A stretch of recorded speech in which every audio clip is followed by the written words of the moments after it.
మనలో పదునెంతో నీ ఓర్పుతో మార్చుకో చల్ల చెదరైన నీ గూడు కళగా మరి నేడు అలసిన మనసుకు ఆసరందించే బతుకు జట్కా బండి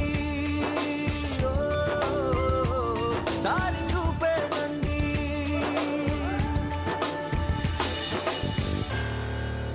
ఇది కథ కాదు జీవితం. అంతరంగాలను ఆవిష్కరించి అపార్థాల అడ్డుగోడల్ని తొలగించి అనుమానాలు అసమానతలను సరిదిద్ది సమస్యలతో సతమతమవుతున్న కుటుంబాల సమస్యలకు పరిష్కారం చూపి ముందుకు నడిపించే సారథిగా వసుదైక కుటుంబానికి కృషి చేస్తూ బంధాలను ఎండగట్టుకున్న ఎంతోమంది జీవితాల్లో వసంతాలు నింపుతోంది బతుకు జట్కాబండి. అలా లక్ష్మణ్ పోచమ్మల జీవితంలో బతుకు జట్కాబండి తీసుకువచ్చిన మార్పుతో వీరిద్దరూ అనుమానాల్ని అపార్థాల్ని మరిచిపోయి అన్యోన్యంగా జీవిస్తున్నారు.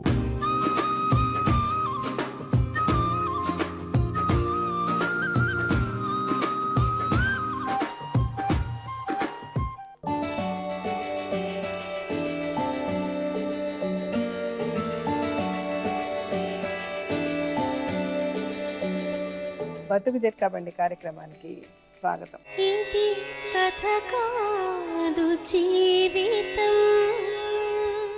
యవ్వనంలో ఉండే వ్యక్తులను ఆకర్షించే అంశాల్లో ముఖ్యమైనది ప్రేమ. పూర్తి అవగాహనతో చేసే ప్రేమ ఒక కొత్త లోకాన్ని పరిచయం చేస్తుంది. కానీ అమాయకత్వంతో చేసే ప్రేమ మోసం వైపు దారితీస్తుంది. విచక్షణ లేకుండా తప్పు చేసి పెళ్లి కాకుండానే తనకి గర్భం చేసి చివరికి తనని మోసం చేస్తున్నాడంటూ విలిపిస్తున్న ఓ ప్రేమికురాలే కదా ఈరోజు బతుకు జట్కాబండిలో. ఈమె పేరు అనురాధ. అనురాధ వీరబాబులు గత కొంతకాలంగా ప్రేమించుకుంటున్నారు. వీరబాబు అనురాధల మధ్య పెరిగిన చనువు వీళ్లతో తప్పుడు పనులు చేయించి అనురాధను నెలతప్పేలా చేసింది. ఇప్పుడు 7 నెలల గర్భంతో ఉన్న తనను వీరబాబు పెళ్లి చేసుకోనంటూ మోసం చేస్తున్నాడు అని అనురాధ గర్భంతో తనకు ఎటువంటి సంబంధం లేదంటూ వేరే వ్యక్తులతో ఆమెకు సంబంధాలు ఉన్నాయంటూ వీరబాబు ఇరువురు తమకు న్యాయం చేయమని బతుకు జట్కాబండిని ఆశ్రయించారు. తనని మోసం చేసిన తన ప్రేమ గురించి మనతో చెప్పుకోవడానికి అనురాధ ఇక్కడికి వచ్చింది.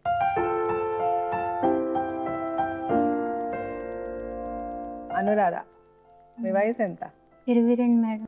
మీ ఎన్నో నెలమ్మా ఇప్పుడు? 7 నెలలు మేడం. మీ అమ్మ నాన్న ఎక్కడ ఉంటారు? నర్సీపట్నం ఉంటారు మేడం.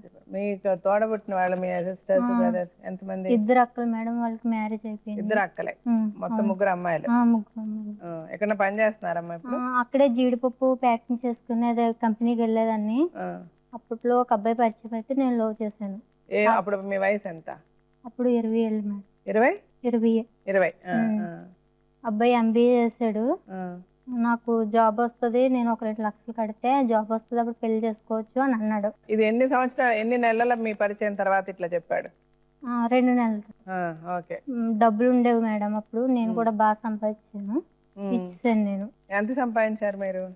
నేను 1 లక్ష వరకు చేశాను. ఇంట్లో 1 లక్ష. మీ డబ్బులు 1 లక్ష రూపాయలు, మీరు కూడా పెట్టుకున్న 1 లక్ష రూపాయలు, మీ అమ్మ నాన్న డబ్బులు 1 లక్ష రూపాయలు. మీరు ఇద్దరికి పరిచయం ఏర్పడిన 2 నెలల్లోనే అతను చెప్పంగానే మీరు నమ్మేశారు? నేను ఇచ్చాను మేడం. అంటే అతను ఆ ఊరు వాడేనా? ఊర్లో. వాళ్ళ అమ్మ నాన్న ఏం చేస్తారు? వాళ్ళ నాన్న లేడు మేడం, అమ్మ ఉంది. మీరు ఎప్పుడన్నా కలిసారా వాళ్ళ అమ్మని? లేదు మేడం, ఊర్లోనే కదా మాట్లాడుతుండేదాన్ని. అంటే అతను నిజంగానే MBA చదువుకున్నాడా? చదువుకున్నాడు. అవన్నీ మీకు తెలుసు? తెలుసు మేడం. ఆ నమ్మకంతోనే మీరు డబ్బులు ఇచ్చాను మేడం. అంటే ఎక్కడ ఉద్యోగం వస్తుంది ఏంటి ఏం అడిగారా డబ్బులు? అబ్బాయి కాకినాడలో చేశాడు మేడం. వైజాగ్ లో జాబ్ వస్తుంది అని చెప్పాడు. మా అమ్మకి చెప్పి నేను చేసుకుంటానని చెప్తే నేను ఇచ్చాను. మీ అమ్మ నాన్నకి తెలుసా మీరు అతనికి ఇచ్చింది? తెలియదు మేడం. నేను తెలియకుండా బ్యాంక్ లో దాచుకున్న డబ్బు నాది వాళ్ళే ఇచ్చాను నేను. వాళ్ళ డబ్బులు ఎట్లా తీసారు మరి మీరు బ్యాంక్ లోంచి? అంటే మా అమ్మ వాళ్ళు చదువుకోలేదు కదా మేడం, అలాగా వాళ్ళ చేత తీపించి నేను ఇచ్చేసాను. ఇచ్చేసినాక ఇంకా మొహం చాటేశాడు. నువ్వు నాకు డబ్బులు ఇవ్వలేదు, నాకు సంబంధం లేదు అనేసి. అంటే ఇంట్లో తెలిసింది డబ్బులు ఏం చేస్తావు అని అలా ఇలా తిట్టారు. ఇంట్లో వాళ్ళకి ఎలా తెలిసింది? చైను చెవులీలు ఇలాంటివన్నీ పెట్టేసాను మేడం. కొంచెం డబ్బులు తక్కువ వచ్చి 2 లక్షలకి ఇంకా 50,000 తక్కువ వచ్చినాయి. ఆ, చైను చెవులీలు ఇంకా ఇలాంటివన్నీ నగలన్నీ పెట్టేశారు. పెట్టేసాను. పెట్టేసి ఇచ్చాను. ఉమ్, ఇచ్చిన తర్వాత ఇంకా మెల్లమెల్లగా ఇలా మొహం చాటేశాడు. ఉమ్, ఇంట్లో వాళ్ళు తెలిసింది, వాళ్ళు కొట్టారు, తిట్టారు. ఉమ్, ఏదో రకంగా సంపాదించి వీళ్ళు డబ్బు ఇచ్చేయాలి అనేసి నేను ఇంకో అమ్మాయి నేను చెన్నై వెళ్ళాం. అంటే ఇల్లు వదిలి వెళ్ళిపోయారు మీరు. చెప్పబెట్టుకుంటూ ఇల్లు వదిలి వెళ్ళిపోయాను. అప్పుడు ఇంకా అతను ఇంకేం పట్టించుకోలేదు. ఇంకేం పట్టించుకోలేదు మేడం. నేను కూడా ఇంకా సర్లే పోతే పోనీ అని వదిలేసాను. అట్లా ఎట్లా వదిలేశారు మీరు? వదిలేసాను మేడం. ఇంకా వాళ్ళు కొంచెం రిచ్ అనమాట. ఉమ్, వాళ్ళతో మేము సరిపోలేము, ఎవరు చెప్పినా నమ్మరు. ఉమ్, అంటే ఒక పేద అమ్మాయి ఇంత రిచ్ అబ్బాయి డబ్బులు ఎలా ఇచ్చిందని అడుగుతారు కదా మేడం అని. ఉమ్, ఉమ్. సర్లేని వదిలేసాను నేను ఇంకా అబ్బాయిని. ఇప్పుడు కూడా మీరు చెన్నై వెళ్ళేటప్పుడు కూడా చెప్పారు అతనికి? ఏం చెప్పారు? చెప్పాను మేడం. నేను ఇలా వెళ్ళిపోతున్నానంటే ఇంకా కనిపించుకు వెళ్ళిపో, లేకపోతే చనిపో, ఏదో చెప్పాడు. ఇంకా ఏమన్నాడు కరెక్ట్ గా? జమ్మూ కాశ్మీర్ వెళ్ళిపో అని చెప్పాడు మేడం. అదేంటి జమ్మూ కాశ్మీర్ ఎందుకు వెళ్ళాలంట? ఏమో మోసం చేసింది కాకుండా ఏ ఊరు వెళ్ళాలి అతనే చెప్తాడా? నేనేమో ఎక్కడికి వెళ్ళాలి అసలు ఏంటి ఇలా మోసం చేస్తామంటే అక్కడికి వెళ్ళిపో, అక్కడ మంచి పనులు దొరుకుతాయి అని చెప్పాడు మేడం. నాకేం మీకు తెలియదు. ఉచిత సలహా ఇచ్చాడు. నేను ఇంక వదిలేసాను మేడం. పోతే పోనీలే, ఇంకా డబ్బులు నమ్మక ద్రోహం చేశాడని వదిలేసాను నేను. ఉమ్, కానీ ఒక 2-3 ఏళ్ళు కష్టపడితే మళ్ళీ అన్ని డబ్బులు వస్తాయి, ఇంట్లో వాళ్ళకి ఇచ్చేద్దామనేసి చెన్నై వెళ్ళాను. అక్కడ హాస్టల్లో జాయిన్ అయ్యాం పనికి. జాయిన్ అయితే అక్కడ 3,000 ఇచ్చేవారు. అప్పుడేమో ఆ అబ్బాయి వాళ్ళ ఫ్రెండ్స్ అది పరిచయం అవుతారు కదా మేడం. లవ్లో ఉన్నప్పుడు ఇక్కడ హైదరాబాద్ అబ్బాయి పరిచయం అనమాట, వాళ్ళ అన్నయ్య. ఫ్రెండా అన్నయ్య?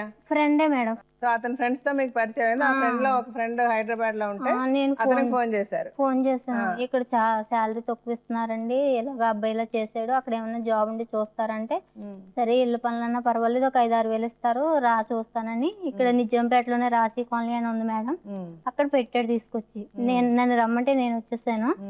ఇక్కడ జాయిన్ అయిపోయాను. వచ్చారా? మీ ఫ్రెండ్ కూడా వచ్చింది? నేను ఒక్కదాన్ని మేడం. మా ఫ్రెండ్కి పెళ్లి సెట్ అయితే ఇంక ఊరు వెళ్ళిపోయింది అమ్మాయి. చెన్నైలో ఒక 5 నెలలు ఉండి ఇక్కడికి వచ్చాను. ఇక్కడ జాయిన్ అయ్యాను. రాశి కాలనీ అని కాలనీ ఉంది. నేను 7వ నెంబర్లో చేసేదాన్ని. ఇప్పుడు నేను లో చేసిన అబ్బాయి 10వ నెంబర్లో చేసేవాడు. కానీ ఆ జాబ్ చూస్తున్న అబ్బాయి అక్కడ ఉన్న డ్రైవర్లు అందరికీ చెప్పాడు అనమాట, అమ్మాయి ఇలా మోసపోయి వచ్చింది, ఇలా డబ్బులు ఇచ్చిందని అందరికి లీక్ చేశాడు నా మ్యాటర్. ఈ 10వ నెంబర్లో డ్రైవర్ ఏమో నన్ను లో చేస్తున్నానని ఎంటపడిపోడు. ఎంటపడితే నేను చెప్పాను ఇలా ఇలా జరిగింది నాకు అంటే, నాకు అన్నీ తెలుసు నీ గురించి, నేను కూడా ఇలాగే మోసపోయాను, చాలా అప్పులు చేసి నేను కూడా డబ్బులు చాలా మందికి పెట్టాను. చాలా మంది కంటే అతను కూడా అందరిని లవ్ చేశాడా? అలాగని చెప్పాడు మేడం. ఊర్లో చాలా మంది అమ్మాయిలు ఇలా లవ్ చేస్తే నన్ను మోసం చేశారు, నా దగ్గర డబ్బులు తీసుకున్నారు. మీ కేసుకి ఆయన కేసు ఉల్టా, మిమ్మల్ని అబ్బాయి మోసం చేస్తే ఆయన అమ్మాయిలు మోసం చేశారు. అలాగని చెప్పాడు మేడం నాతో. అలా అని చెప్పాడు. చాలా మంది అమ్మాయిలు అన్నాడు. చాలా మంది అన్నాడా? ఒకళ్ళిద్దరు అన్నా? 3-4 అమ్మాయిలు నేను లవ్ చేశాను, ఇలాగే నా దగ్గర డబ్బులు తీసుకుని అన్ని కొనిపించుకుని నన్ను మోసం చేశారు. సో అంటే అతను ఆ పని మీద అన్నాడు అనమాట. అలాగని నాతో చెప్పాడు మేడం. ఆయన నేను లవ్ చేయను, నాకు వద్దు, నేను ముందే మోసపోయినానంటే అలా కాదు, నేను పెళ్లి చేసుకుంటాను, నువ్వైతే నన్ను అర్థం చేసుకోగలవు, ఎందుకంటే నువ్వు మోసపోయినావు నేను మోసపోయినాను కాబట్టి అని చెప్పాడు మేడం. సర్లే అని మా మేడం వాళ్ళు ఎక్కువ బయట తిరిగేవారు, ఇంట్లో సరిగ్గా ఉండేవారు కదనమాట. అలాగే 31st మేడం ఇంటికి వచ్చాడు, లాస్ట్ ఇయర్ 31st అనమాట. అలా 2-3 సార్లు వచ్చాడు మేడం. తర్వాత ఏమో సంక్రాంతి పండగకి వాళ్ళ అక్క బాగా ఇక్కడే ఉంటారు, వాళ్ళు ఊరు వెళ్ళారు పండగకి. వాళ్ళ రూమ్కి తీసుకెళ్ళి 2 రోజులు పెట్టుకున్నాడు. పెట్టుకున్న తర్వాత మళ్ళీ వచ్చినాక నేను మళ్ళీ పనికి వెళ్ళాను మేడం ఇంటికి. నువ్వు అక్కడ నేను ఎక్కడైతే ఉండలేము, లేచిపోయి పెళ్లి చేసుకోవచ్చు అని చెప్పాడు. అప్పుడు నా పక్కనే 8వ నెంబర్లో ఒక డ్రైవర్ ఒక ఆయన ఉంటారు, ఆయన హెల్ప్ తీసుకున్నాం. ఆయన అన్నారు మా ఆవిడ మంచిదే, మా ఇంట్లో ఉందిరి కానీ ఒక 1 నెల రోజుల తర్వాత నెమ్మదిగా రూమ్ చూసుకొని వెళ్ళిపోదురులే, రండి మా ఇంటికని ఆయన ఇంటికి తీసుకెళ్ళాడు మేడం. తర్వాత ఆయనకేమో బాగాలేదు, ఇది తీసుకెళ్ళిన ఆయనకి 15 రోజులు హాస్పిటల్లోనే ఉన్నాడు. ఆ 15 రోజులు డైలీ వచ్చేవాడు మేడం. వచ్చాడు తర్వాత నేను ప్రెగ్నెన్సీ అని తెలిసింది. తెలిసిన తర్వాత ఒకసారి ఊరు వెళ్ళాడు, ఉంచుకోలే ఏం కాదు పిల్లలకంట అని చెప్పాడు. ఊరెళ్ళి వచ్చిన తర్వాత మా అత్త కూతురు చేసుకోమంటున్నారు, 3 లక్షలు కట్నం ఇస్తారంట, నువ్వేమనుకోకు తీపించుకొని మీ ఊరు వెళ్ళిపో అని చెప్పాడు మేడం. అదే అప్పటికి మీకు ఎన్నో నెల? అప్పుడు నాకు 4వ నెల వస్తుంది. అప్పుడు మీరేం చేశారు? నేనేమో పోలీసులు చెప్పాను మేడం. చెప్తేనేమో తర్వాత వాళ్ళ బావ పిలిచాడు. ఊరు నుంచి వచ్చినాక వాళ్ళ బావాలకి కూడా చెప్పాను, నేను ఇలా ఇలా చేశాడు మీ బావమరిది అని చెప్పాను నేను ఇంటికి వెళ్ళి. చెప్తే వాళ్ళ బావగారు ఎక్కడ ఉంటారు నీకు తెలుసా? మీకు తెలుసా? అక్కడే ఉంటారు మేడం. నేను వెళ్ళాను కదా మరి వాళ్ళ ఇంటికి, వాచ్మెన్ రూమ్ తీసుకొని అక్కడ ఉంటున్నారు, హౌసింగ్ బోర్డులో ఉంటారు కూకట్పల్లి. అక్కడికి వెళ్ళి నేను నైట్ టైం వెళ్ళి చెప్పాను, వాళ్ళ అక్కకి బావకి చెప్పాను. వాళ్ళ బావ అన్నాడు నువ్వు కేసు వాపస్ తీసుకొని నేను మీ ఇద్దరికి పెళ్లి చేస్తానులే, ఎక్కడికి వెళ్ళిపోవడం. అప్పటికే ఫోన్ నెంబర్ అది మార్చేసుకున్నాడు. నేను ఇలా అడుగుతుంటే ఫోన్ నెంబర్ అది మార్చేసుకొని ఇంక సైలెంట్గా ఉన్నాడు. నాకు కనపడలేదు. ఇంకా వాళ్ళ బావ అన్నాడు, నువ్వేం పోలీసులకి ఏం చెప్పొద్దు, అసలు స్టేషన్ వరకు రావద్దు, నేనే మీ ఇద్దరికి పెళ్లి చేస్తాను అని చెప్పాడు మేడం. ఆయన చెప్పినట్టు చెప్పి ఆయన కూడా సైడ్ అయ్యాడు. ఇంకా ఆయన కూడా కనపడలేదు నాకు. అంటే అందరూ ఖాళీ చేసి వెళ్ళిపోయారు వీళ్ళు? ఇంకా వీళ్ళందరూ కనపడలేదు మేడం. అతను ఎక్కడ ఉన్నాడో తెలియదు మీకు? తెలియదు మేడం. తర్వాత నేను ఇంటికి వెళ్ళాను. మీ ఇంటికి వెళ్ళారు? ఒక 1 నెల రోజులు అలా రూమ్ లోనే అన్నం అది మానేసి ఇంకా అలా ఏడుస్తుండేదాన్ని. అప్పుడు ఈయన మాకు హెల్ప్ చేశాడు కదా, ఆయన ఊరు తీసుకెళ్లి దేపెట్టాడు. మా అమ్మ వాళ్ళు ఏదో రకంగా తీపించేసుకొని వేరే పెళ్లి చేస్తామని అన్నారు, కానీ నేను ఒప్పుకోలేదు. మళ్ళీ నేను వెళ్తాను, కనబడతాడు నాకు, నేను అడుగుతాను అని మళ్ళీ నేను ఇక్కడికి వచ్చాను మేడం. ఇప్పుడు 2 నెలలు అవుతుంది హైదరాబాద్ వచ్చి. ఇప్పుడు కొత్తగా నెంబర్ తీసుకున్నాడు, ఆ నెంబర్ ఏదో రకంగా నేను పట్టుకున్నాను.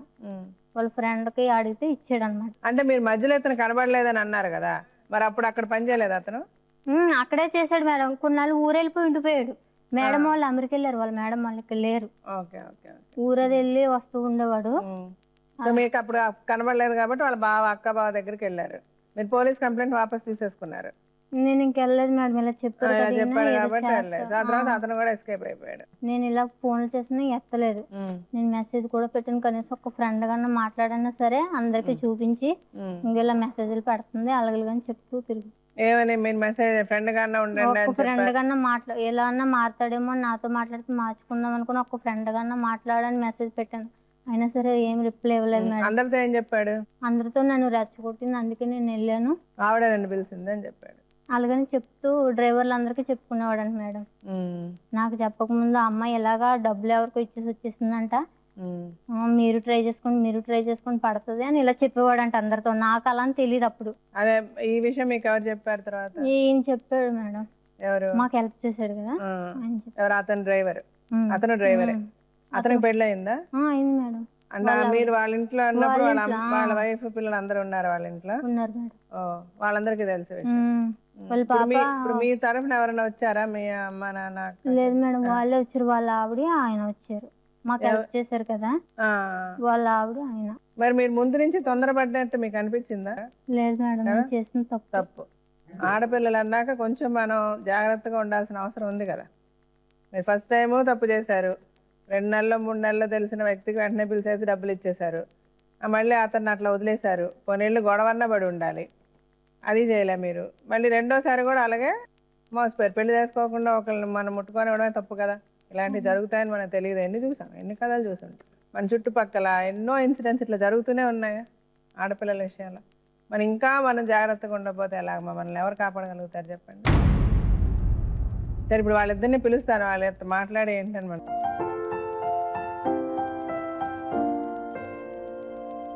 మీ పేరమ్మా? లక్ష్మి. మీ ఇద్దరికి పిల్లలు ఉన్నారా? 2 పాపలు. సో ఈ అమ్మాయి ప్రెగ్నెంట్ అయిన తర్వాత తెచ్చి మీ ఇంట్లో పెట్టాడంట కదా అతను? ప్రెగ్నెంట్ కి ముందే తీసుకొచ్చి పెట్టాను. ముందే తీసుకొచ్చి పెట్టాడు. మా ఇంటికి వచ్చిన తర్వాత ప్రెగ్నెంట్ అని తెలిసింది. మీ ఇంటికి వచ్చిన తర్వాత మీకు ప్రెగ్నెంట్ అని తెలిసిందా? అవును మేడం, ముందే తెలియలేదు, తర్వాత తెలిసింది. సరే, నేనే 4-5 వారాల ముందుగా వీళ్ళు వస్తారని, అందుముందు అమ్మాయి నాతో మాట్లాడేది కదా ఇప్పుడు పక్కనే, కానీ 1 వారాలు వస్తారని వాళ్ళ ప్లాన్ నాకైతే తెలియదు. ఇంకా అప్పుడు ఏమో మాట్లాడతాం, అతనికి బ్యాలెన్స్ చేయమని 100 రూపాయలు ఇచ్చింది. సరే వేపించిన తీరా చూస్తే నెంబర్ వేస్తుంది. నేనేమో ఎవరిదో అనుకున్నాను, నాకు తెలియదు. సరే ఇంకా మాట్లాడితే అప్పటి నుంచి మాట్లాడుతాను. నేను కూడా మాట్లాడుతుండగా ఇట్లా మేము బయటకు వచ్చేసి పెళ్లి చేసుకోవాలి, ఉండాలనుకుంటున్నాము అని అన్నారు. ఎవరన్నారు? ఏమన్నా ఇద్దరు అన్నారు. తెల్లటైతే ఉన్నాను, దానికి ముందు అన్నాను. మరి 2-3 రోజులు అయినా ఉంటాయి, మాకు ప్రస్తుతానికి కావాలి కదా అని అన్నారు. సరే 2-3 రోజులు అయితే మా ఇంట్లో మా ఆవిడకు చెప్తాను, రిజిస్టర్ అవ్వడానికి ఓకే. వీళ్ళు వచ్చే టైంకి నేను హాస్పిటల్లో ఉన్నాను, రామదేవ్ హాస్పిటల్లో. నాకు తలకి బ్లడ్ స్టార్ట్ అయితే హాస్పిటల్లో ఉన్నాను. ఇంకా అక్కడికి వచ్చారు ఇద్దరు కలిసి. ఇట్లా వచ్చాము, రూమ్లో ఉంటామంటే ఇంకా సర్లే వెళ్ళండి తాళం ఇచ్చాము. మేము ఇద్దరం హాస్పిటల్లోనే ఉన్నాం. మీ పిల్లలు ఎక్కడ ఉన్నారు? మా పిల్లలు ఊళ్ళో ఉంటారు. సో మీ ఇద్దరు హాస్పిటల్లో ఉండి తాళం వాళ్ళకి ఇచ్చారు. మీరు ఎన్ని రోజుల తర్వాత వచ్చారు హాస్పిటల్ నుంచి? 12 రోజులు వచ్చినప్పుడు. తర్వాత ఏం జరిగింది? మీరు 12 రోజుల తర్వాత మీరు వచ్చారు. మేము వచ్చిన తర్వాత మళ్ళీ ఇంకో 10 రోజులు రెస్ట్ తీసుకున్నాను. నేను తీసుకున్నప్పుడు అతను రావడం తగ్గించాడు కొద్దిగా. అంటే మేము ఉండగా అందరూ రావట్లేదని మేము కూడా మాకు క్లియర్గా తెలియదు. తర్వాత ఒక రోజున 15 రోజులు ఉంటామో వేరే చాటలో చేస్తున్నాయి. ఇంకా అక్కడ 2 రోజులు సెలవు పెడితే మా దగ్గర వద్దని అంటే వీళ్ళిద్దరు కలిసి ఇంకా వేరే మునుపు నేను చేసే డ్యూటీకి కానీ ఆపోజిట్లో సూపర్ మార్కెట్లో పని మాట్లాడుకున్నారు ఇద్దరు. ఏమైంది ఏంటో తెలియదు. ఇంకా ఆ రోజు అతను చూశాడంట, చూసి నువ్వు ఎందుకు వచ్చేవాడు కానీ గొడవ పెట్టుకున్నాడు. ఎక్కడ చూసి గొడవ పెట్టుకున్నాడు? అక్కడ ఆ అబ్బాయి చేసే అదే నేను కాలనీలో చేసేదాన్ని కదా మేడం, అవును. ఈ కాలనీలోకి ఎందుకు వచ్చావు, ఇక్కడ పనికి ఎందుకు వచ్చావు, మన ఇద్దరం వెళ్ళిపోయాం, వీళ్ళందరికీ తెలిసి నేను చూస్తే ఎలా ఉంటది అని అడిగాడు అంటే ఆ మేడం. కాలనీలో సూపర్ మార్కెట్ ఉందా? కాలనీకి opposite లో అంటే ఈ రోడ్లో ఆపోజిట్ లో ఉంది, రోడ్ లో ఉంది సూపర్ మార్కెట్. అక్కడ పనికి వెళ్ళాను మేడం. నేను ఖాళీగా అప్పటికే 4 రోజులు ఇంట్లో కూర్చున్నాను. వీళ్ళ ఇంట్లో ఇంకా 4 రోజులు కూర్చున్నాను కదా, ఇంకా ఈమె నేను వెళ్ళిపోయాం పనికి. ఇంకా అలా అయిపోయిన తర్వాత ఇంకా నెమ్మదిగా మా అత్త కూతురు ఉందని ఇలా చెప్పాలని ముందే ప్లాన్ వేసుకున్నాడు. ఇంక ఇలా గొడవ పెట్టుకుని నెమ్మదిగా చెప్దామనేసి అలా నెమ్మదిగా చెప్పుకుంటూ వచ్చాడు మేడం. నెమ్మదిగా చెప్పుకుంటాను. ఎట్లా నెమ్మదిగా చెప్పుకుంటూ వస్తాడమ్మా? మా అత్త కూతురు కరెక్ట్ గా చెప్పండి. మా అత్త కూతురు గొడవ చేసుకుంటాను. పడిన తర్వాత ఏమైంది? మీరేమన్నారు అప్పుడు? మరి మీరు అక్కడ పని ఎక్కడ మానేశారా? మానేశాను మేడం. నేను మానేస్తే మానేస్తానులే. తర్వాత అతను ఇంటికి వచ్చేవాడా? 2 రోజులు వచ్చాడు మేడం. తర్వాత ఆ, వచ్చిన తర్వాత మా అత్త కూతురుని చేసుకోమంటున్నారు మా అమ్మాయిలును. ఆ, మేనత్త కూతురు కదా, ఇలా దెబ్బలాడుతున్నారు. మరి ఉమ్, ఫోన్లే చాలా మందికి ఇద్దరేసి ఉంటున్నారు కదా, ఉమ్. నువ్వు ఉంది కానీ ఆమెని చేసుకుంటానని చెప్పాడు మేడం. నన్ను నువ్వు అట్లా ఉంచుకుంటాను, ఆమె చేసుకుంటాను అన్నాడు. చేసుకుంటానని చెప్పాడు ఆ, మేడం. సరే. అలా ఎలా కుదిరిద్ది నాతో, నువ్వు ముందు అలా చెప్పలేదు కదా, నేను అలా ఒప్పుకోను, ఆ, నాకే చేసుకోవాలి, ఆ అమ్మాయికి వద్దు అని నేను చెప్పాను. ఉమ్, ఆ వద్దు, మా అమ్మ వాళ్ళు వినరో, నన్ను తిడతారని చెప్పేసి ఇంక ఫోన్ చేయడం మానేసాడు మేడం. ఉమ్. వాళ్ళ బావాలకి చెప్పానని చెప్పాను కదా, వాళ్ళ బావని కూడా నీకు తెలుసా ఆ విషయం అంతా? గొడవ అయిందని తెలిసి మా ఇద్దరు మాట్లాడుకున్నదని తెలియదు. రావట్లేదు, ఇంటికి అయితే రావట్లేదు. ఆ, గొడవ తర్వాత అతను ఇంటికి రావడం ఇంటికి మానేశాడు. రావట్లేదు. అంటే నాకు డ్యూటీలో ఆల్రెడీ కనపడతాడు నేను. ఉమ్. నేను మీరు అడిగారా ఏంటి ఏమని? అడిగాను, ఏం లేరు బాబు రావట్లేదు అంటే రావట్లేదు అదే అన్నాడు. ఇంకా మళ్ళీ 3 రోజులు వెయిట్ చేసిన తర్వాత మరి ఏంటి ఆమె మీద కేసు పెడతానంటే నన్ను. ఉమ్. అంటే రావట్లేదని కదా మీరు అడిగినప్పుడు సమాధానం ఏదో చెప్పుండాలి కదా. అతను ఏమన్నాడు? అతను రానన్నాడు.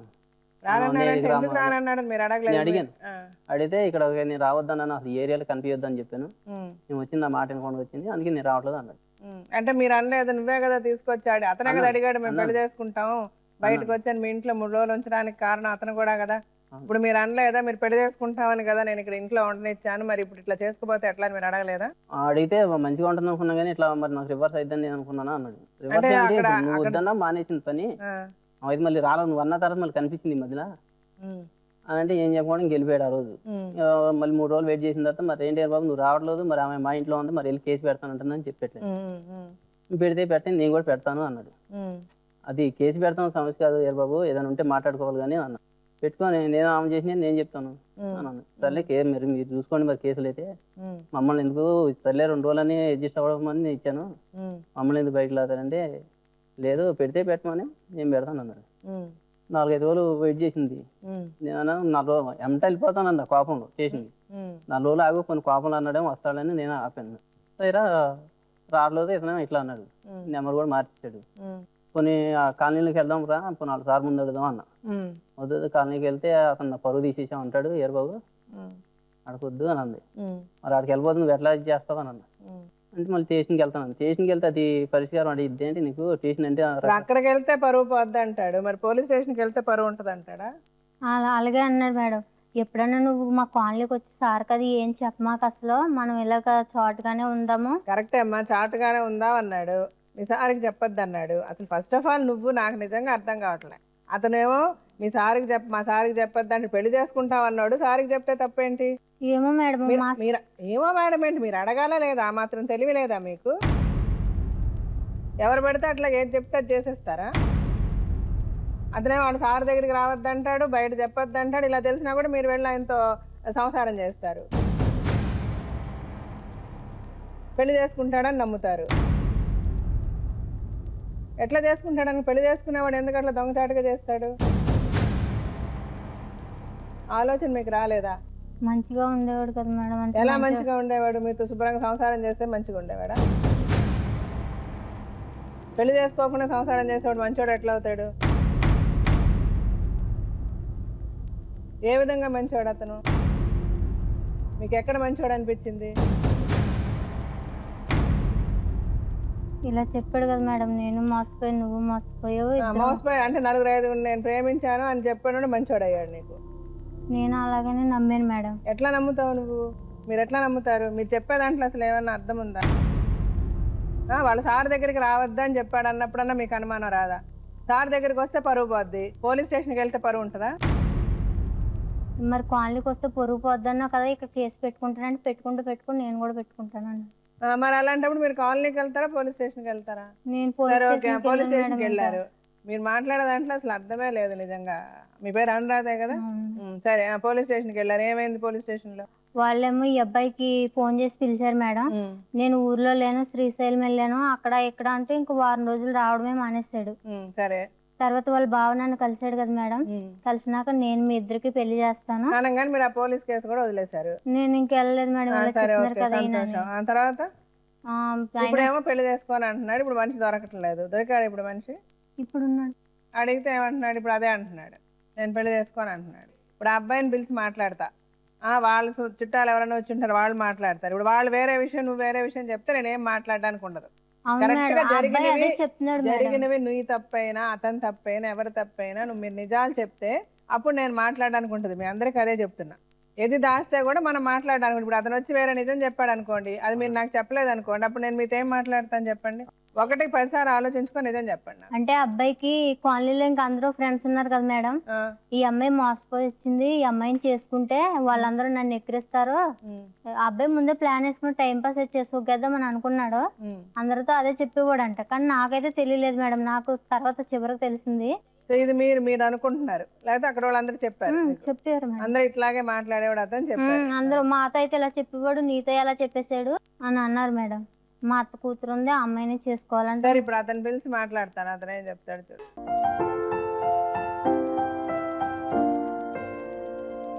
మీ పేరు వీరబాబు. మీరు అక్క అవుతారా? ఏం చేస్తారండి మీరు? నేను డ్రైవర్. ఎన్ని సంవత్సరాల నుంచి డ్రైవర్ పని చేస్తారు? నేను వచ్చేసి 4 సంవత్సరాలు అవుతుంది. అనురాధకి మీకు ఉన్న ప్రాబ్లం ఏంటి? నేను పెళ్లి చేసుకుంటా అన్నది అయితే కరెక్ట్ మేడం. చేసుకుంటా అన్నాను. ఆమె మాత్రం బయటికి వచ్చేసింది. బయటకు వచ్చి ఎవరో తీసుకొచ్చిన ఆయన బయటకు తీసుకొచ్చాడు. ఆయన పక్కింట్లో చేస్తాడు. చేసుకుంటాను ఈలోగా మా వాళ్ళు లాంగ్ టూర్ ఉంటే విజయవాడలో. నాకు అర్థం కాదు, మీరు చెప్తేనే కదా అమ్మాయి బయటకు వచ్చింది. నేను మేడం వాళ్ళు విజయవాడ వెళ్దామని చెప్పేసి ఊరు తీసుకెళ్లారు. ఆయన ఏం చేశాడంటే నాకు తెలియకుండా ఆయన ఫోన్ చేసి ఇలా బయట రప్పించి బయటకి ఇలా రూమ్ తీసి పెట్టాడు. అదేంటి నాకు ఇష్టం లేకుండా నువ్వు తీసుకెళ్ళడం ఏంటంటే, నేను తీసుకొచ్చాను, నన్ను తీసుకెళ్ళమని అని చెప్పాడు. ఎందుకు తీసుకెళ్ళమంది, ఎందుకు తీసుకొచ్చాడు? ఏదో రీజన్ చెప్పుంటాడు కదా ఆయన. నాకు ముందు నుంచి పరిచయం ఉంది. వీళ్ళిద్దరికి పరిచయం? వాళ్ళిద్దరు అన్న వదిలి కాదండి అసలు, అన్నయ్య అని చెప్తుంది అమ్మాయి. సో మీరు అనడం, మీరు ఆల్రెడీ వాళ్ళిద్దరికి పరిచయం ఉండింది, మీకు తెలియకుండా మీరు ఆవిడని లవ్ చేశారు. ఆవిడేమో మిమ్మల్ని కూడా లవ్ చేసినట్టు యాక్ట్ చేసింది. ఆ తర్వాత ఏమో మీరు ఎక్కడికో బయటకు వెళ్ళినప్పుడు అతను ఆవిడ బయటకు తీసుకొచ్చేసి రూమ్ లో పెట్టాడు.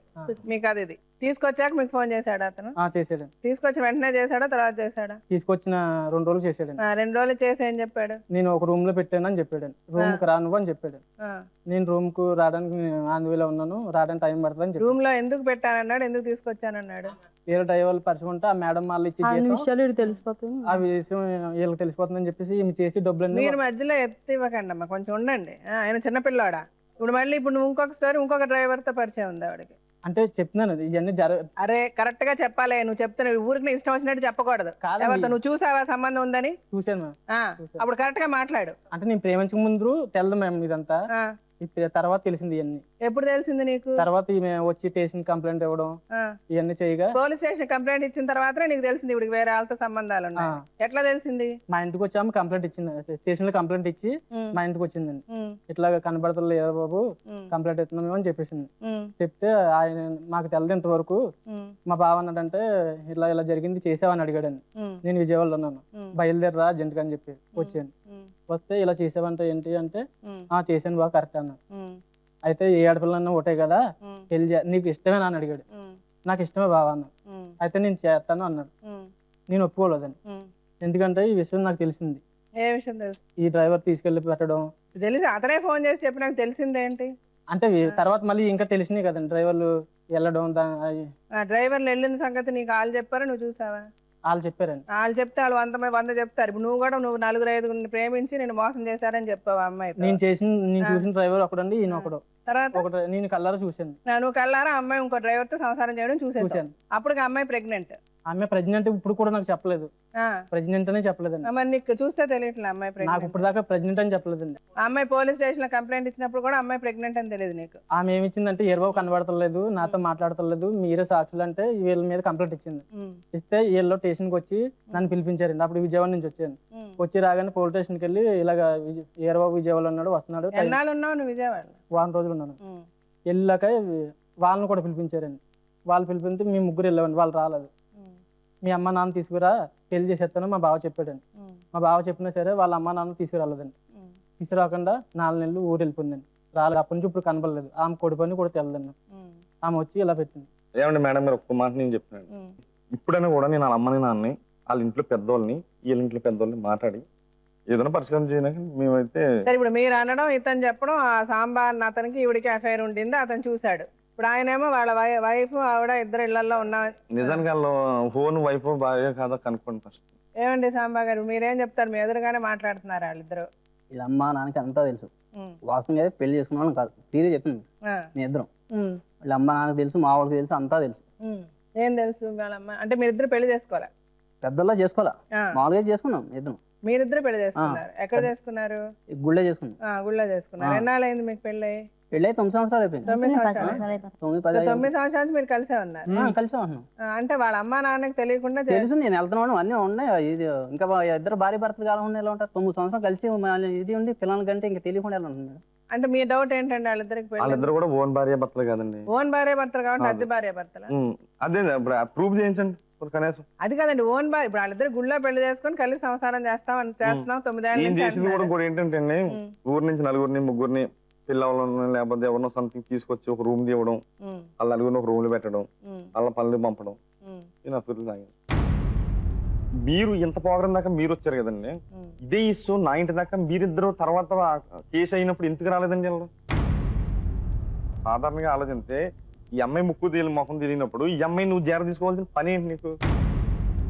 అవన్నీ వద్దండి, ముందు ఇక్కడ నిజాలు చెప్పండి. ఇప్పుడు మీరిద్దరు ఎదురెదురుగానే ఉన్నారు కదా, ఎవరు అబద్ధం ఎవరిని? ఇప్పుడు ఇలా ఎవరు అబద్ధం చెప్పినా మర్యాదగా ఉండదు. మాట్లాడండి, ఇద్దరు మాట్లాడుకోండి. అడగండి, వాళ్ళు అడుగుతున్న దాన్ని మీరు తీసుకొచ్చింది అప్పుడు నేను తీసుకెళ్ళాలి. నువ్వే తీసుకెళ్ళావు. నేను తీసుకెళ్తానండి. నువ్వే తీసుకెళ్ళాను. కాలనీ అంతా నువ్వు అట్లా మాట్లాడుకున్నా అర్థమైందా? నువ్వు తీసుకో, నాకు చెప్పింది కాలనీకి నేను చెప్పే 20 రోజులు నేను తర్వాత కాలనీలు చెప్తే కాలనీ వాళ్ళు తెలుసు. అర్థమైందాకనే నాకు ఎలా తెలిసింది. నేను తీసుకొచ్చింది నువ్వు. మేడం రామ్దేవ్ హాస్పిటల్ నేను బెడ్ మీద ఉన్నా, వచ్చినాడు. సీసీ కెమెరాలు కూడా ఉన్నాయి, అవి ఆన్ చేయండి. వచ్చాడా లేదు మీరు అప్పుడు చేయరు. నేను మాత్రం రాలేదు, విజయవాడలో కావాలంటే మా సార్ రాలేదంటే ఇంకెట్లా రాలేదంటే మన ఇద్దరు కొట్టుకోవాలి. ఇలా అందరూ పక్క తప్పించది నువ్వు చెప్పే. నేను తీసుకురాలేదు, నువ్వు పడుకున్నావు. నువ్వు చూసి డైరెక్ట్ పడుకున్నావు అంటే పడుకున్నాడు. ఈ పలానా చంపేసినాడు మా వాళ్ళు ఎవరు టచ్ చేయవు. నేను చూసాను నేను చూసాను. నువ్వు ఎందుకు అడగల? నువ్వు ప్రేమించినావు ఆగు. నువ్వే ప్రేమించావు. ఎందుకని అడగల? లేదా తీసేయండు లేకపోతే తండపోయినాను. నా లవర్ దగ్గర నువ్వు పడుకుంటే నేను 6 నిమిషం తెగేస్తాను అంతే. నాకంటే ముందు నీ పరిచయం ఉంది, నాకంటే ముందు పరిచయం ఉంది. నాకు ప్రేమించే ముందు కాదు, నీకంటే ముందు ఈ నిమిషం నేను చచ్చిపోతా ఉంది. నువ్వు పరిచయం 6 రోజులు వస్తారని ఈ అమ్మాయి నీ నెంబర్ ఆ అమ్మాయి నెంబర్ ఇచ్చిన అప్పుడే నాకు ఏమవుతాయి. నెంబర్ ఇచ్చింది కూడా చేస్తుంది పక్క ఫ్లాట్ లో అంతవరకే మాట్లాడి కూడా మాట్లాడు. ఎక్కువగా తీసుకొస్తా నువ్వు బయట తీసుకురాడు, నువ్వు బయట తీసుకురా. రూమ్ లో పడుకోవడం నేను చూసాను. అది కాదు తప్పించుకునే మాట చెప్పొద్దు. అర్థం చెప్పను, ఏదో క్లియర్ గా మాట్లాడాలి. చూసాను నేను చూసాను. నన్ను ఎందుకో ల్యాబ్లా చూసాను. నేను చూసానంటే సరిపోతుందా? అదే నువ్వు చూసానంటే ఎట్లా నమ్ముతావయ్యా నేను? ఇప్పుడు నువ్వు చెప్పింది మరి నిజమే ఎందుకు నమ్మాలి? వాళ్ళు చెప్పి ఇప్పుడు నేను ఇప్పుడు నువ్వు చెప్పింది నిజమే నేను ఎందుకు నమ్మాలి? వాళ్ళు చెప్పింది అబద్ధం నేను ఎందుకు అనుకోవాలి? నేను చూసే వచ్చాను. నీ ఇష్టం వచ్చినట్టు నువ్వు కథ అల్లుకుంటున్నావు. నేనంట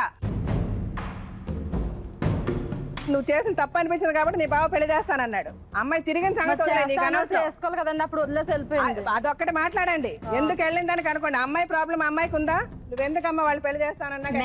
కావాలనే మేడం, నాకు నిజంగా పెళ్లి చేయడానికి కాదు, ఎన్నో ఫోన్లు వచ్చి నన్ను బెదిరించేవా తెలుసా మేడం? మీరు తప్పు చేసింది మీరు. అసలు యాక్చువల్గా ఇలాగ ఒక ఆడదానికి పరిస్థితి ఇలా ఆడవాళ్ళు తలలు దించుకొని రోడ్ల మీద అసహ్యం అయ్యేది దేని వల్ల? మన వల్ల.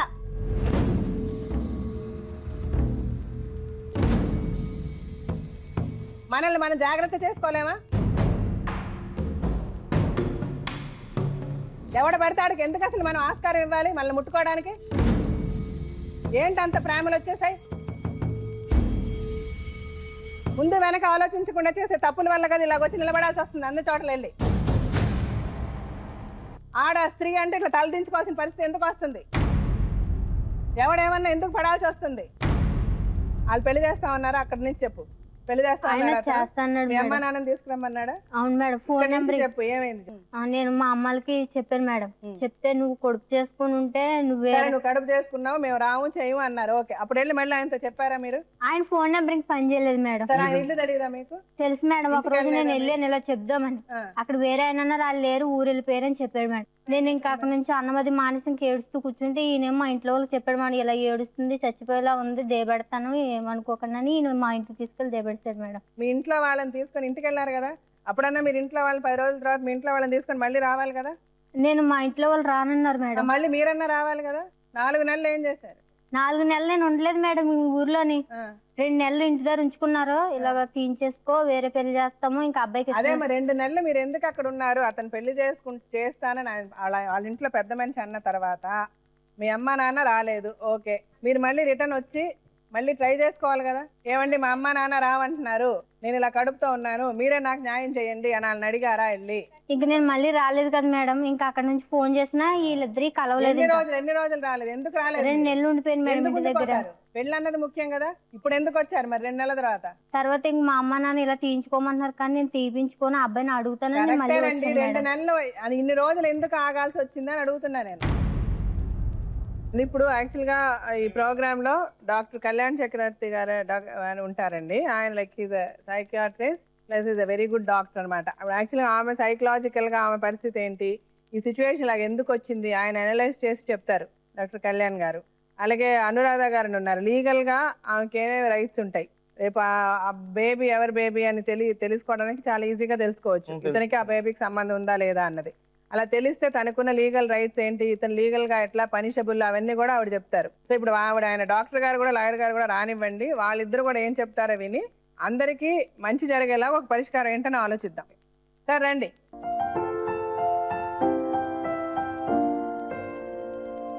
వీరబాబు అనురాధ కేసు మొత్తం మీరు వినుంటారు. మీరేమనుకుంటున్నారు చెప్పండి సార్. మొదటి నుంచి చూస్తూ ఉంటే కనుక అన్ని ట్విస్టులు టర్న్సే మేడం. అయితే ఏంటంటే ఒకటైతే ఖచ్చితంగా చెప్పుకోవచ్చు, ఏంటంటే నమ్మక ద్రోహం అతి అమాయకత్వం మధ్యన జరిగినటువంటి పోరాటమే ఈ ఎపిసోడ్ అని చెప్పుకోవచ్చు. అయితే ఇందాకటి నుంచి మనం అనురాధ తప్పు అంటున్నాం, కానీ తప్పు అనేటటువంటి మాట కంటే పదే తప్పు చేయటం, చేసినటువంటి తప్పు నుంచి గుణపాఠం నేర్చుకోకపోవటం, సరిదిద్దుకోకపోవటం, చెప్పేవాళ్ళు లేకపోవటం, ఇవి అన్నీ కూడా ప్రధానంగా ఉండేటటువంటి కీ క్రైటీరియా అనమాట అమ్మాయి జీవితం ఇలా అవటానికి. అది కూడా 2 సంవత్సరాల్లో ఎన్నో దిక్కులు డైరెక్షన్ తిరిగినటువంటి పరిస్థితి. అయితే ఏంటంటే ప్రేమ ఆకర్షణ అనేటటువంటి మత్తులో ఆలోచన సన్నగిలిగితే ఒక మనిషి జీవితం ఎలాగ వెనక ముందు అవుతుంది అన్నది ఇప్పుడు మనకు కనిపిస్తుంది మేడం. అంటే ఏంటంటే తెలిసి తెలియనటువంటి వయసు, ప్రెగ్నెన్సీ ముందు ఎటు కాని పరిస్థితి, పెళ్ళి అవ్వలేదు. అయితే ఇప్పుడు ఇటువంటి వ్యక్తుల్ని అంటే ప్రేమికుల్ని ఇంకోటి ఏంటంటే మేడం, ఒకటి వీరబాబు విషయానికి వస్తే కనుక ఒక విధంగా అమాయకత్వం అతను ఉన్నా కూడా అతను ఏమనుకున్నాడు అంటే కనుక అందరితో పాటు అడ్వాంటేజ్ తీసుకోవాలనేటటువంటి ఉద్దేశంతో ఇందులోకి దిగాడు. అతనికి ఏంటంటే క్లియర్ కట్గా ఏమీ తెలియనటువంటి పరిస్థితి ఏమీ కాదు, అతనికి కూడా అన్నీ తెలుసు, ఏం జరుగుతుంది అన్నది తెలుసు, కానీ ఒక టిష్యూ పేపర్ లాగా వాడుకోద్దాము అనేటటువంటి ఉద్దేశంతో మొదటి నుంచి అతను గమనిస్తే కనుక ఈ కాన్వర్జేషన్ మనకు వస్తున్నటువంటి హిస్టరీ అంతా చూస్తే ఎక్కడా కూడా పెళ్లి చేసుకున్న ఉద్దేశంతో అతను ప్రేమలో అయితే కనుక దిగలేదు. అయితే ఏ ఉద్దేశంతో అయితే అతను దిగాడో అదే ఉద్దేశంతో బయటకు వచ్చేసాడు. ఏవో రకరకాల కారణాలు చెప్తున్నాడు, ఇలా తిరిగింది అలా తిరుగుతుంది అని చెప్తున్నాడు. కానీ ఇక్కడ మనం జాగ్రత్తగా గమనించవలసినటువంటి విషయం ఏంటంటే సాంబాని చూస్తే కనుక సాంబ మీ మాటల్లో కానీ, మీ ఆలోచనలు కానీ, మీ చేష్టల్లో కానీ నాకైతే కనుక యాజ్ ఏ సైకియాట్రిస్ట్ నాకు పూర్తి స్థాయి నమ్మకం అయితే కలగట్లేదండి. ఎందుకు అన్నదానికి 100 కారణాలు ఉన్నాయి. అవి అంటే ఏంటంటే వాటన్నిటికి కూడా క్లియర్ కట్ ఎవిడెన్స్ అన్నది లేకపోయినా కూడా చాలా అనుమానాలు అయితే కనుక ఇక్కడ వస్తున్నాయి. ఆ అమ్మాయిని ఎందుకు తీసుకొచ్చారు, ఎందుకు మీ దగ్గర పెట్టుకున్నారు, ఎందుకు ఈ అబ్బాయికి కల్పించారు, ఎంతో మంది రోడ్డును పోయిన ఎంతో మంది ఉంటారు కదా, మీరు ఎందుకు ఈ అమ్మాయి మీద స్పెషల్ ఇంట్రెస్ట్ తీసుకున్నారు, మళ్ళీ నా మాటని ఇంకో తప్పుగా చూసేటటువంటి అవకాశం ఉంటుంది. కాబట్టి నేను ఏమంటున్నానంటే పూర్తి స్థాయిలో ఎవిడెన్స్ లేకపోయినా కూడా this is my personal opinion.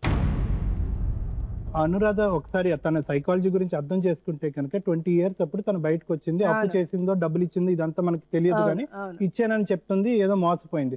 అయితే ఏంటంటే ఇప్పుడు నేను ఇక్కడ చెప్పేటటువంటిది ఏంటంటే ఎన్ని తప్పులు చేసినా కూడా ఇటువంటి పరిస్థితుల్లో తను ఉండటం వల్ల ఆ అమ్మాయి వైపు మనకు ఇప్పుడు సానుభూతి ఉండాలి. ఆ సానుభూతి వల్ల ఏంటంటే ఎవరైతే కనుక ఇక న్యాయపరంగా ఆ పుట్టబోయే తండ్రి ఉంటాడో he will become the father and the husband of the lady. Father husband అతనే అవుతాడు. అయితే ఏంటంటే ఆ అమ్మాయి అక్కడికి వెళ్ళింది, మోసపోయింది, వాడిని నమ్మింది, వాడిని నమ్మి మోసపోయింది. తర్వాత ఇక్కడికి వచ్చిన తర్వాత ఒక డిప్రెషన్లో ఏంటంటే ఎడారిలో ఎండమావు అన్నట్టు ఈ అబ్బాయి కనిపించాడు, ఈ అబ్బాయితో ప్రేమాయణం మొదలు పెట్టింది. తీరా చూస్తే కనుక ఇతను నేనేదో చూశానని చెప్పి, అంటే మొదటి నుంచి వీరబాబు ఆలోచన ఏంటంటే ఈ మొత్తం వ్యవహారంలో ఏదో విధంగా వంకెదికి వెతికి బయట పడదాం అన్నటువంటి ఉద్దేశంతోనే అతను ఎంటర్ అవటం వల్ల ఏ యాంగిల్తో అయితే, ఏ కళ్ళజోడుతో అయితే మనం వెతుకుతామో అదే దొరుకుతుంది అన్నట్టు అతనికి ఏంటంటే అదే వ్యవహారం అన్నది బయటపడింది. అందులో నిజ నిజాలు ఏంటి అన్నది మనకు తెలియకపోయినా కూడా తప్పించుకునే ప్రయత్నం అయితే మాత్రం వీరబాబు చేశాడు. మనం ఏంటంటే ఏదన్నా కూడా ఈ వ్యవహారంలో నేను అనుకునేది ఏంటంటే మేడం, ఏదన్నా కూడా సైంటిఫిక్గా వెళ్ళి ఆ ఎవిడెన్స్ అన్నది మనం దెర్ ఈస్ డిఎన్ఏ టెస్టింగ్, ఇందాక మీరు చెప్పినట్టుగా డిఎన్ఏ టెస్టింగ్ ఉంది, జన్యుపరమైనటువంటి టెస్టింగ్ ఉంది. అదేంటంటే అంత వాట్ ఈస్ బ్లాక్, ఏది బ్లాక్ ఏది వైట్ అన్నది మనకు క్లియర్గా చూపెడుతుంది. కాబట్టి ఇప్పుడు మనం తెలుసుకోవాల్సిందల్లా ఆమె కడుపులో ఉన్న బిడ్డకి తండ్రి ఎవరు. ఇందులో అండి డిఫరెంట్ కేసెస్ డిఫరెంట్ స్టేజెస్లో ఇక్కడ ఉన్నాయి. ఈ అనురాధ పోలీస్ స్టేషన్కి వెళ్ళి ఎప్పుడైతే కంప్లైంట్ ఇచ్చిందో నేను అదే అడిగాను, ఎప్పుడు కంప్లైంట్ ఇచ్చావమ్మా అని అంటే మార్చిలో ఇచ్చిందని. నీకు ఇప్పుడు ఎన్నో నెలమ్మా అని అంటే 7వ నెల. నువ్వు మరి పోలీస్ వాళ్ళతో నువ్వు చెప్పావా, నువ్వు అప్పుడు ప్రెగ్నెంట్గా ఉన్నావని అంటే నేను చెప్పాను. డెఫినెట్గా అప్పుడు కనుక ఆ అమ్మాయి పోలీసు వాళ్ళతోటి నేను ప్రెగ్నెంట్ అని చెప్పి అతను మోసం చేశాడు అని చెప్పిన పక్షంలో ఇమీడియట్గా ఆయనను వెతకకూడని అవసరం కూడా లేదు. ఈ అమ్మాయి అడ్రస్ ఇస్తే ఆ అబ్బాయి మీద Nirbhaya, 420 cheating case, rape case ఇలాంటి బోల్డ్ కేసులు ఆ అబ్బాయి మీద పడిపోయాయి. బట్ అన్ఫార్చునేట్గా మరి ఈ అమ్మాయి ఎందుకు వెనక్కి వెళ్ళిపోయిందో ఏమో తెలియదు. ఇక్కడ మనకి ఏదైనా కూడా డాక్యుమెంటరీ పోలీస్ స్టేషన్లో నేను ప్రెగ్నెంట్, ఇతను మోసం చేశాడని ఈ అమ్మాయికి అప్పుడు కన్ఫర్మ్గా లేదా, లేకపోతే మరి మనం అలాంటి మాట్లాడకూడని విషయం ఇంకొకటి ఇక్కడ ఏదన్నా ఉందా అనేది కూడా మనం డెఫినెట్గా మాట్లాడాలి. ఎప్పుడైతే పోలీస్ స్టేషన్లో వెళ్ళిన తర్వాత వాళ్ళు ఆ కేసులు వేశారో, ఇందాక నుంచి మేడం గారు ఒకటి చెప్తున్నారు, ఏంటి డిఎన్ఏ టెస్ట్ అని. డిఎన్ఏ టెస్ట్ అది ఇండివిజువల్గా వెళ్ళి వేసుకోనే అవకాశం లేదు ఎక్కడికైనా కూడా. అది వేయాలి, అది ఏంటంటే త్రూ పోలీస్ ద్వారానే వేయాలి. లేదా ఈ అమ్మాయి ఫ్యామిలీ కోర్టు, ఈ అమ్మాయి ఉండేది ఇక్కడ నిజాంపేట అంటే రంగారెడ్డి డిస్టిక్లోకి వస్తుంది. సో అక్కడ కోర్టులో, ఫ్యామిలీ కోర్టులో వేసి ఇతనే నా భర్త, ఇతనితోటే నాకు శారీరక సంబంధం ఉంది కనుక ఈయన మీద నాకు డిఎన్ఏ టెస్ట్కి చేయించడానికి పర్మిషన్ ఇవ్వాలి అని కోర్టు నుంచి పర్మిషన్ తెచ్చుకోవాల్సిన అవసరం ఉంది.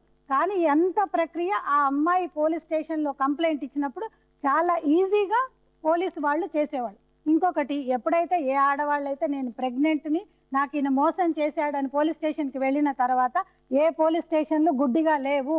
కానీ ఆ అమ్మాయి అవకాశం తీసుకోకుండా వెళ్ళిపోయి 3 months తర్వాత మళ్ళీ వచ్చి ఎస్ ఇతనే నా భర్త అని అన్నప్పుడు సైంటిఫిక్గా ప్రూవ్ చేయాల్సిన అవసరం మాత్రం ఇప్పుడు చాలా ఉంది. కానీ ఇప్పుడు ఆ అమ్మాయి కేసు పెడితే ఇతనేనా కాదా అనేది డెఫినెట్గా చెప్పడానికి ఈ అమ్మాయి ఆత్మసాక్షి కావాలి, అవునా కదా. ఇప్పుడు ఎప్పుడైతే వాళ్ళు ముందుకు వచ్చి పెళ్లి చేస్తాము అని అన్నప్పుడు మేబీ భయపడో, లేకపోతే తన ముందు ఉన్న ఫ్యూచర్కి తను చేసిన పాస్ట్ తప్పులు ఏమన్నా బయట పడతాయనో తను భయపడి ఉండవచ్చు. అది మేము పొరపాటు అనట్లేదు. కానీ ఎప్పుడైతే తను పోలీస్ స్టేషన్లో చెప్పిందో అది ఎందుకు స్టిక్ కాలేదు అనేది ఇక్కడ మనకు అందరికీ ఒక పెద్ద డౌట్ అండి. సో ఇప్పుడు ఇమ్మీడియట్గా ఈ అమ్మాయికి మనం చేయాల్సింది ఏంటంటే, ఈవెన్ లీగల్ సర్వీసెస్ అథారిటీలలో కూడా పలానా ఆయన మీద నాకు అనుమానం ఉంది, నాకు డిఎన్ఏ టెస్ట్ చేయండి అంటే చెయ్యరు.